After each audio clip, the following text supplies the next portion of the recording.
పెళ్ళైనా పండగైనా వేడుక ఏదైనా పట్టు చీరల ప్రత్యేక వేదిక వారాహి సిల్క్స్. హలో, ఎవరండి? నేను జయానండి, సుమన్ టీవీ అందమైన జీవితం ప్రోగ్రామ్ నుంచి కాల్ చేస్తున్నాను. రమ్య గారు, మీరు మాకు మెయిల్ చేశారు కదా? అవునండి, నేనే మీకు మెయిల్ చేసింది. నాతో పాటు డాక్టర్ కళ్యాణ్ చక్రవర్తి గారు కూడా ఉన్నారు. మాట్లాడతాను మేడం. చెప్పమ్మా, సమస్య ఏంటి చెప్తాను. సార్, నేను 4 years ముందు రమేష్ అని ఒక అతన్ని లవ్ చేశాను సార్. అంటే మీ వయసు ఎంతమ్మా? ప్రస్తుతం మీరు ఏం చేస్తుంటారు? నేను హౌస్ వైఫే సార్. నా ఏజ్ 29 years సార్. ఆయన ఏం చేస్తుంటాడు? అతను సాఫ్ట్వేర్ ఇంజనీర్ మేడం. రమేష్తో ఎలా పరిచయం? బీటెక్ చేసేటప్పుడు ఇద్దరం పరిచయం మేడం, క్లాస్ లో. బీటెక్ అయిపోయిన తర్వాత ఇద్దరం ఇంట్లో చెప్పి వాళ్ళందరూ ఒప్పుకున్న తర్వాత మ్యారేజ్ చేసుకున్నాం సార్. అక్కడి వరకు బాగుంది, తర్వాత ఏమైందమ్మా? మ్యారేజ్ చేసుకునే ముందు అంతకుముందు హ్యాపీగా అంత బాగా చూసుకునేవాడు, హ్యాపీగా ఉండేవాళ్ళము. వన్స్ మ్యారేజ్ అయిన తర్వాత టైం అంటూ ఇచ్చేవాడే కాదు. తను బిజీగా ఉంటూ ఉండేవాడు, అసలు నన్ను పట్టించుకునేవాడు కాదు. అతను వర్క్ బిజీగా ఉన్నాడు, బీటెక్ చదివి అదే కాలేజ్ నుంచి. ఈ అమ్మాయి బీటెక్ చదివి ఖాళీగా ఉండటం వల్ల అతని బిజీనెస్ అనేది ఇంకా ఎక్కువగా కనిపించింది. సర్లే అమ్మ, నువ్వు ఎందుకు బిజీగా లేవో కనుక్కోవచ్చా? మమ్మీ వాళ్ళు ఊరికినే ఎందుకు ఇద్దరు జాబ్ చేయడం అని చెప్పేసి అన్నారు సార్. సో నీ మెయిన్ కంప్లైంట్ అతని గురించి ఏంటంటే ఆ క్వాలిటీ టైము, ఫ్యామిలీ టైం అనేది కేటాయించేవాడు కాదు, అంతేనమ్మా? అవును సార్. స్టార్ట్అప్ కంపెనీ లాగా స్టార్ట్ చేద్దామని చెప్పి తనగా ఓన్ గా కంపెనీ స్టార్ట్ చేయడం కోసం తన వర్క్ లో తను బిజీగా ఉంటుండేవాడు సార్. మన ఫ్యూచర్ కోసమే కదా నేను ప్లాన్ చేస్తున్నాను అని చెప్పేసి అనేవాడు సార్. అంటే అక్కడ నాకు ఎక్కడ ఫ్యూచర్ కనిపించలేదు, ఓన్లీ రోబో లాగా అలా వర్క్ చేస్తూ ఉండేవాడు. ఇంకా లైఫ్ అంటూ ఇదేనా అన్నట్టుగా అయిపోయింది నాకు లాస్ట్ కి. ఏంటి ఇంకా బోర్ గా అదేదో మెంటల్ టెన్షన్ లాగా అయిపోయింది సార్.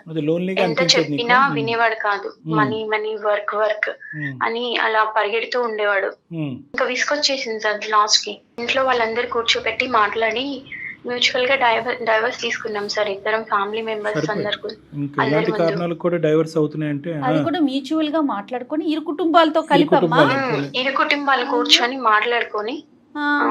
ఫ్యామిలీ లైఫ్ ఉండేదమ్మా, అంటే భార్యాభర్తల లైఫ్ ఉండేదా మీ ఇద్దరి మధ్యన? ఉండేది సార్. కానీ పిల్లలు లేరు మీకు? పిల్లలు లేరు సార్. డైవర్స్ అయిపోయిందమ్మా? అయిపోయింది సార్. ఎంతకాలం కలిసి ఉన్నారు? 2 years కలిసి ఉన్నాం sir. 4 years love, 2 years marriage. So వాస్తవానికి వీళ్ళు పెళ్లి అయ్యి 2 years కాదు, 6 years అయినట్టు. అంతే కదా, 4 years 2 years అంటే అంతే సార్. ఏంటమ్మా, ఎవరు అడ్డుపడలేదా ఇలాంటి కారణం? ఒప్పుకున్నాడు అతను ఒప్పుకోవటం ఒకటి, కుటుంబ సభ్యులు ఒకటి, ప్రేమించుకున్నది అండర్స్టాండ్ గా తీసుకొని. ఇంకా తను నన్ను ఎప్పటికీ అర్థం చేసుకోలేకపోతున్నావు నువ్వు. నేను కంపల్సరీగా స్టార్ట్అప్ కంపెనీ పెట్టాలి, నేను డెవలప్ అవ్వాలి, నా ఏం నేను రీచ్ అవ్వాలి అని చెప్పి. మ్యూచువల్ గా అండర్స్టాండింగ్ అంటారమ్మా, మ్యూచువల్ గా మిస్అండర్స్టాండింగ్ అంటారు. లవ్ చేసినప్పుడు ఉన్నది సార్, కానీ వన్స్ మ్యారేజ్ అయ్యాక అసలు తను నన్ను ఇంకా పట్టించుకోవడమే మానేశారు సార్. సో అంతకు ముందు ఉండేటువంటి టైం కూడా పెళ్లి అయిన తర్వాత ఇంకా కేటాయించడం, మ్యారేజ్ అయిన తర్వాత జాబ్ వచ్చిన తర్వాత వన్స్ ఇంకా అందులోనే హ్యాపీగా ఉందామని చెప్పేసి అన్నాను సార్. చాలా సార్లు తనకి ఎక్స్ప్లెయిన్ చేయడానికి ట్రై చేశాను, కానీ తను వినలేదు ఎంతకి. ఆ తర్వాత డైవర్స్ తీసుకున్నాం సార్. మ్యూచువల్ గా ఫ్యామిలీ మెంబర్స్ అందరు కూర్చొని డైవర్స్ తీసుకున్నాం. మ్యూచువల్ గా ఫ్యామిలీ మెంబర్స్ అందరికి ఎవరు ఆపలేదమ్మా? ఇరువైపు కుటుంబాలు కాస్త చూడండి, లేదంటే కౌన్సిలింగ్కి వెళ్ళండి, లేదంటే బాబు నువ్వు ఇలా తగ్గాలి, అమ్మ నువ్వు ఇలా ఉండాలి అనేటటువంటి మాట ఎవరి దగ్గర నుంచి రాలేదా? డైరెక్ట్ గా డైవర్స్ అనే పదం వచ్చిందా? అటు పేరెంట్స్ ఇటు పేరెంట్స్ అందరు మాట్లాడారు. డైవర్స్ అనేటటువంటి ప్రపోజల్, ఇంట్రెస్ట్ మొట్టమొదటిసారిగా ఎవరి దగ్గర నుంచి వచ్చింది? నీ దగ్గర నుంచా, అతని దగ్గర నుంచా? నా దగ్గర నుంచి వచ్చింది సార్. అట్లీస్ట్ వీకెండ్స్ అన్న టైం కేటాయిస్తాను, హాలిడేస్ కేటాయిస్తాను అని కూడా ఒప్పుకోలేదు సార్. తను రీచ్ అవ్వాలని చెప్పేసి ఆ కాన్సెప్ట్ లోనే తను ఉన్నాడు. ఇంట్లో వాళ్ళు ఒప్పించి నాకు సెకండ్ మ్యారేజ్ చేశారు సార్. ఇది ఎప్పుడు? డైవర్స్ అయిపోయిన తర్వాత ఒక 6 months తర్వాత చేశారు సార్. సెకండ్ మ్యారేజ్ అయింది సార్. తను వర్క్ లో ఉంటున్నారు అని అలా అనుకొని తనకి డైవర్స్ ఇచ్చాను. దీని ఇంకా చాలా ఘోరం సార్.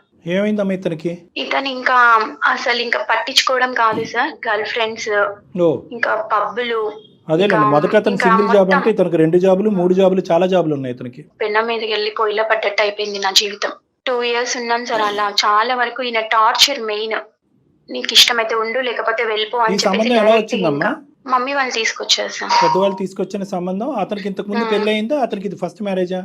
తనకి ఏం మ్యారేజ్ అవ్వలేదు సార్. ఇది ఫస్ట్ మ్యారేజ్.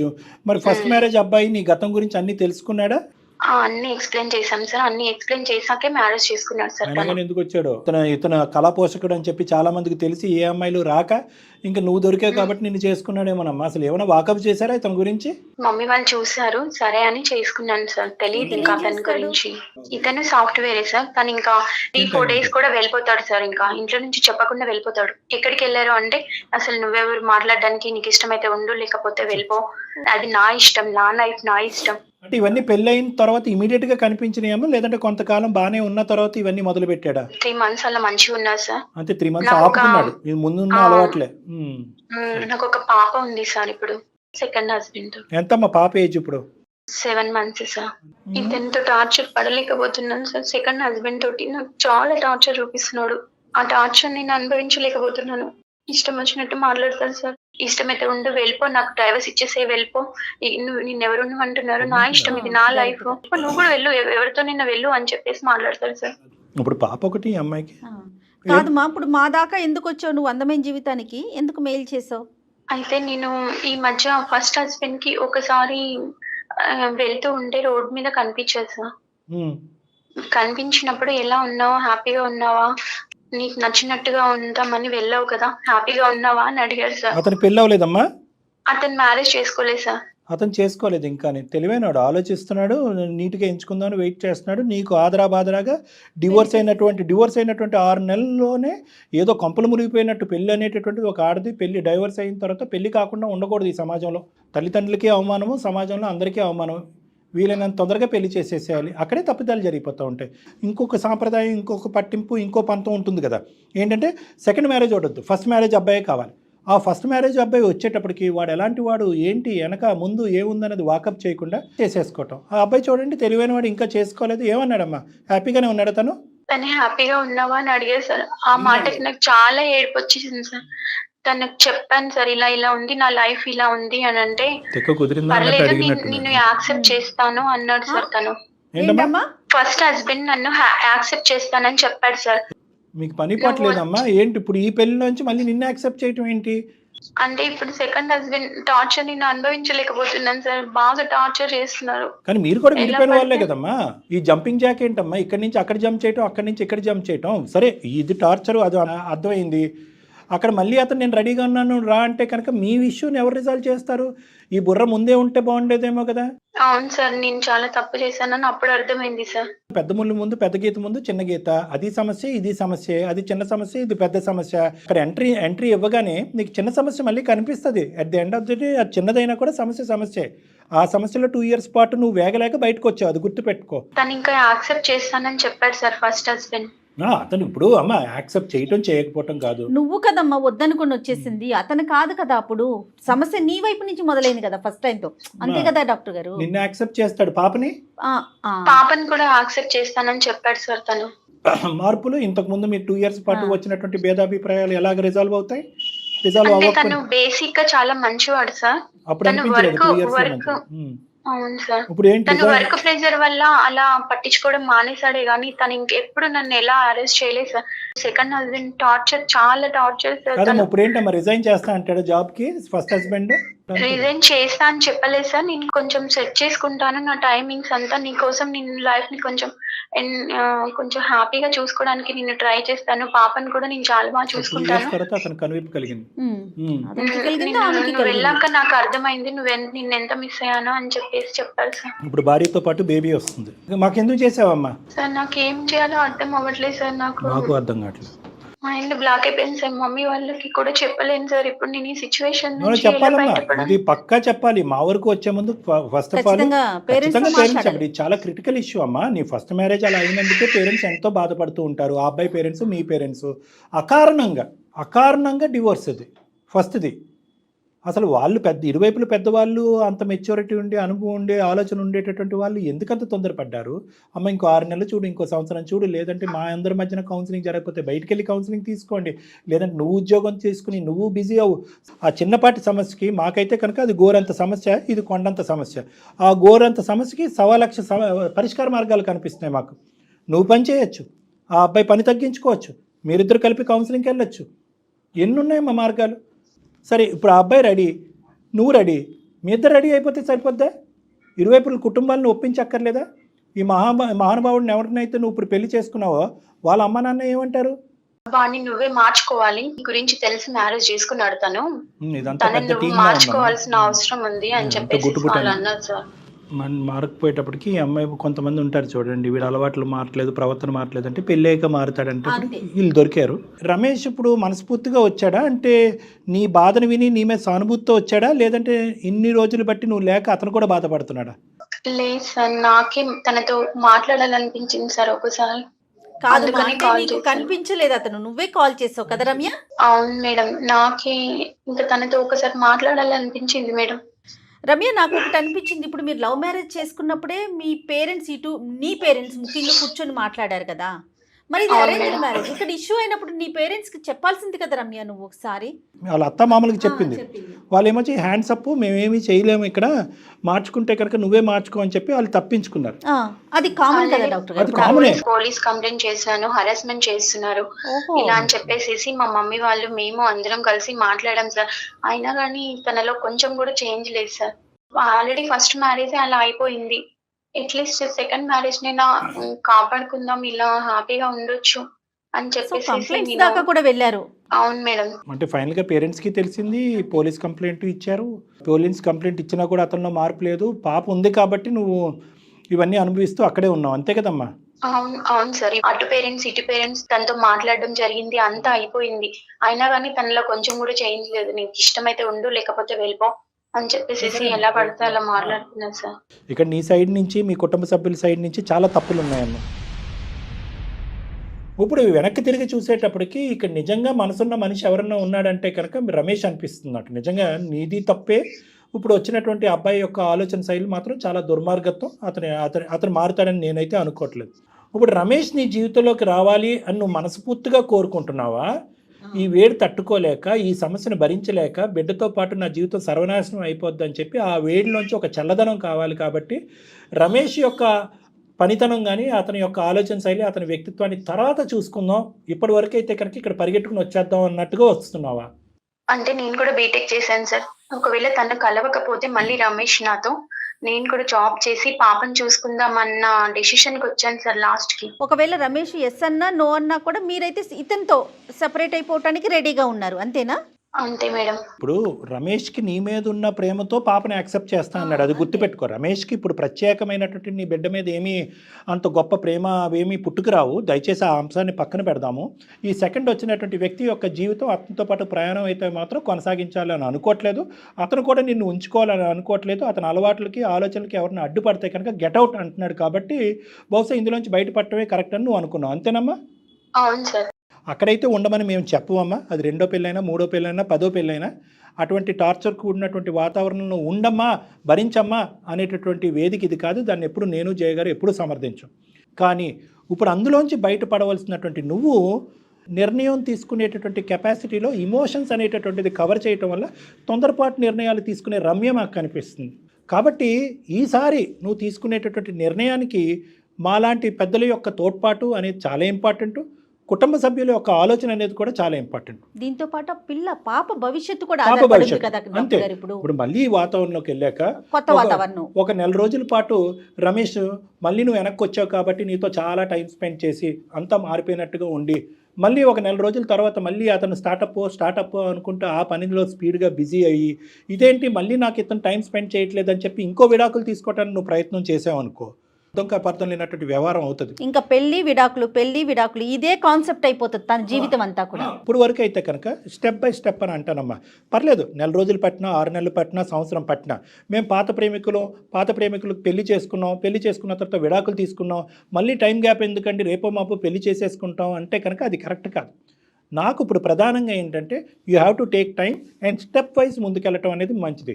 మొదటిసారి జరిగినటువంటి ప్రాబ్లం ఏంటంటే ఆ డైవర్స్ అనేటటువంటి వేడి ఆ ఇమోషన్ నుంచి పూర్తి స్థాయిలో నువ్వు నీ కుటుంబ సభ్యులు బయటకు రాకుండానే ఒక పెళ్లి సంబంధం ఎతికారు. వెనక ముందు ఆలోచించకుండా, పూర్వపరాలు తెలుసుకోకుండా పెళ్లి చేసుకుని పప్పులో కాలేశారు. ఫస్ట్ నీ ప్రధానమైనటువంటి కర్తవ్యం ఏంటంటే స్మూత్గా, సేఫ్గా ఈ మ్యారేజ్లోంచి ఎలా బయటకు రావాలి అనేటటువంటి ఫస్ట్ అది నీ ప్రైమరీ ఎజెండా.